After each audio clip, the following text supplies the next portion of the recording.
Nadaljujemo s Quickie! Tokrat so to hitri nasveti, kako si izboljšati spomin. Številka 1, zadremajte. Študije so pokazale, da če naredite en power nap pred testom ali po učenju, lahko celo za 5-krat izboljšate svojo uspešnost. Eksperiment so potrdili v laboratoriju, kjer so miške, ki so spale, rešile maturo bistveno bolje kot miške, ki jim je manjkalo spanca. Tako da ne se sekirati, če kdaj zadremate med poukom, to je samo utrjevanje snovi.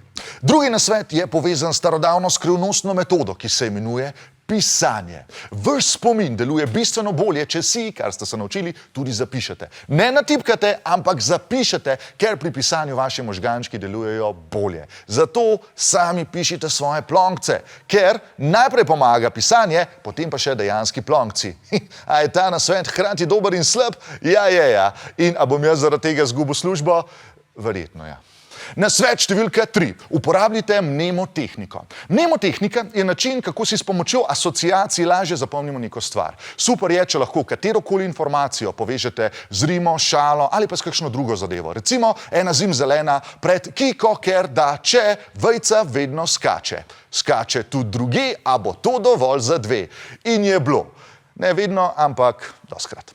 In še zadnji, 4. nasvet. Poskušajte si vedno vizualizirati koncepte, da ne bodo to samo neke abstraktne ideje v vaših mislih, poskusite si jih dejansko predstavljati. Zato so namreč vaši učbeniki polni grafov in slikc, ker a mislite, da je to notri samo zato, da vse skupaj izpade bolj strokovno?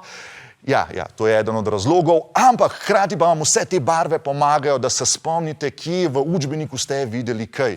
Zdaj, a ste bili kdaj v situaciji, ko niste poznali točnega odgovora, ampak vedeli ste pa točno, na kateri strani je ta odgovor, s katerim markerjem je pobarvan in da vam je zraven en kolega napisal luli puli?